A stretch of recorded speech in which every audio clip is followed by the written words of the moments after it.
بسم الله الرحمن الرحيم. السلام عليكم ورحمة الله وبركاته.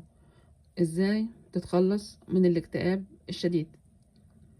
اتوضى، هات المصحف، كراسة وقلم، ابدأ اكتب كل آية بتحض على التفاؤل، ثم ابدأ ردد الآيات دي اللي انت كتبتها.